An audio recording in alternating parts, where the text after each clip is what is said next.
Hello,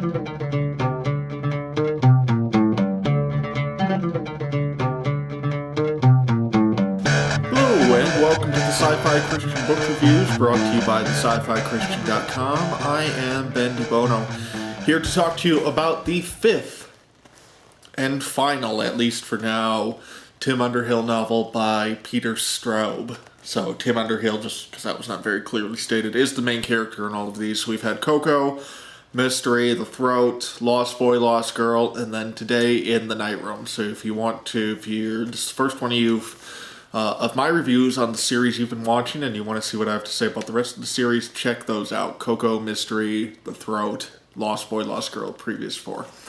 So, In the Night Room is really the companion novel in many ways to Lost Boy, Lost Girl. It's by far the most direct sequel in the series thus far. I mean, you can look at the first three as being, intertwined to a certain extent around the Blue Rose stuff, but as we talked about in the last review, even that, we don't want to... I think that gets stretched a little bit too much talking about these series, but in this case, Lost Boy, Lost Girl and In the Night Room are very, very closely intertwined. And they share some similarities with each other that they don't share with the rest of the series. More prominent supernatural elements, if you will, that at least appear in the narrative, though there's some suggestion that those might simply be Tim Underhill's imagination, because of course we're aware that even within the narrative that Tim Underhill is the author of all 5 of these novels. Well, I guess we don't have a confirmation of In the Night Room just yet, because we usually get confirmation of him writing the previous book in the current book. For example, we find out in The Throat that he claims to have written Coco and Mystery. We find out in Lost Boy, Lost Girl he claims to have written The Throat, and in the Night Room that he's written Lost Boy, Lost Girl.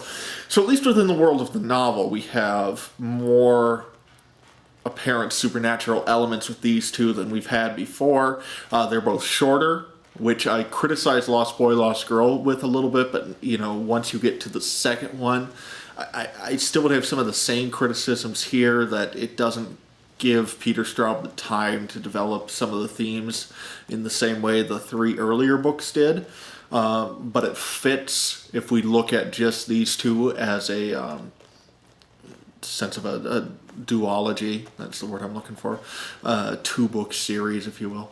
And so these two are really well paired together, but they're also paired together plot-wise. So at the beginning of In the Night Room, we learn that Lost Boy, Lost Girl has just been published within the world of the novel. And a lot of what is going on in this novel is Tim Underhill's guilt for something that he got wrong concerning the character of Lucy Calendar in that novel, which is just fascinating because it's in a sense saying, no, that book you just read, it wasn't right, even within the world of the novel, that we're now supposed to accept Lost Boy, Lost Girl as being highly inaccurate. And that's one of the great pleasures of this series to me, is the whole meta-narrative that's going on, where Peter Straub, in a sense, breaks the fourth wall in The Throat when we learn that he is Tim Underhill's collaborator. And he's not named in this one, but he's the collaborator of the previous books, or Tim Underhill refers to his former writing partner or something like that. So if you've been paying attention, we have the breaking of the fourth wall again. We have this whole narrative within narrative where it's supposed to understand that Tim Underhill, all these books have a basis in reality, but yet they're Tim Underhill's own interpretation of that reality through the lens of fiction. We're supposed to understand, especially in the case of Lost Boy, Lost Girl, that the things that happened at the end of that book are more his attempt to process his grief for what happens to his nephew in that novel, than they are meant to be documentary style events. So I love what Straub has done with this series. I think it is absolutely masterful, the way that he has layered narrative upon narrative, where you're not quite sure what's really going on in the story world. And it creates at one time a complex puzzle, but on the other hand, it also, I think, is a commentary to say that fiction is untrue in that sense, but yet in another sense it's truer than true. It gets to the truth better than simply a direct recounting of events would be.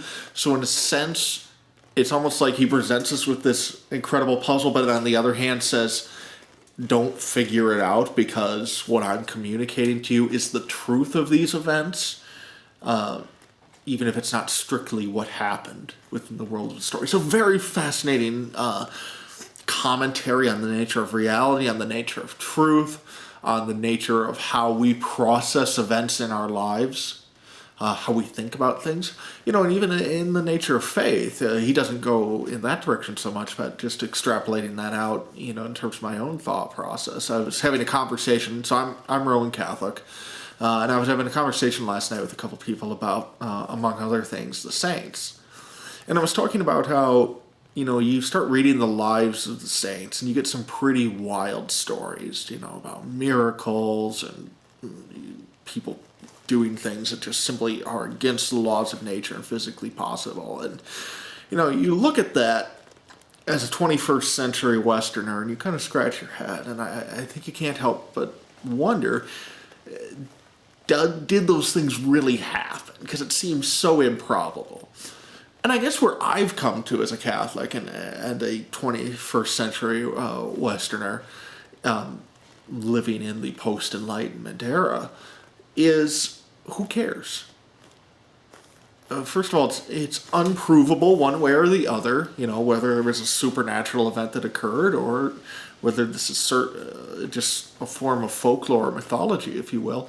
What matters, though, is the truth being expressed in those stories about the men and women who are the saints within the Catholic tradition, and what we can learn from their lives and all of that. So, to me, I really connect with what he's saying here. It reminds me of how I think about some of those elements in my own faith, where I'm not going to lie up in bed at night and worry about whether whoever, walked on water or rose from the dead or any of the crazy stuff that you might read about in the lives of the saints. I care about what those stories are trying to teach me about my Catholic faith and about how I ought to live as a Catholic.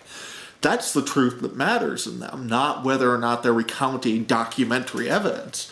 And I think Straub has captured that sense very brilliantly in these novels, and I applaud him for it.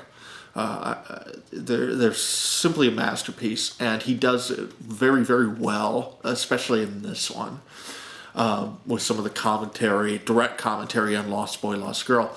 Now, the other theme that has been constant throughout these novels is the exploration of evil. In particular, there's been some kind of serial killer present in all of these novels, except for this one. And this, at first, is a bit of a striking and jarring feature because it seems to be setting this book apart from the others. And I won't go into full spoilers, but what we learn towards the end of the novel, and I won't specify who I'm talking about, but we learn that there is a serial killer figure, or somebody who could be a serial killer figure if this person gave in to his or her darker urges. But that this person has channeled those urges, those evil desires, those evil tendencies into doing good for others.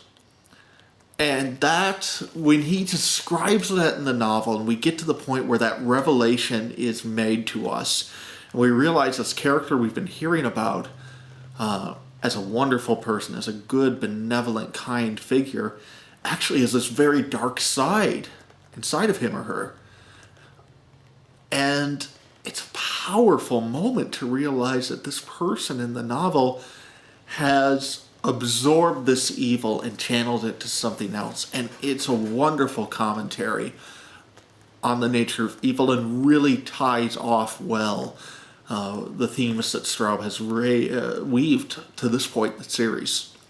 So I think In the Night Room is one of the best books in this series. I think it's a masterpiece. I said at the beginning that I still, kind of wish it was longer to match the first 3 books. I wish these last 2 matched them a little bit more. But honestly, in this case, I feel like what's there is so well done with those 2 themes of the meta-narrative and evil that it didn't bother me the way it did in Lost Boy, Lost Girl. This is a masterful, masterful novel. 5 stars. I absolutely loved it. If you haven't read this series, it's dense, it's tough reading, but it's very much worth your time, worthwhile to dig into it. I've enjoyed listening to it immensely, and if you're a fan of books that are going to make you think, of kind of darker fiction, not necessarily horror, but kind of verging on that a little bit at times, I think you would really enjoy Peter Straub's Tim Underhill novels. So start with Coco and go on from there. You won't be sorry you did. 5 stars for this one. Brilliant conclusion to a brilliant series by a great author. So that's all for now. I'm Ben DiBono, and this is the Sci-Fi Christian.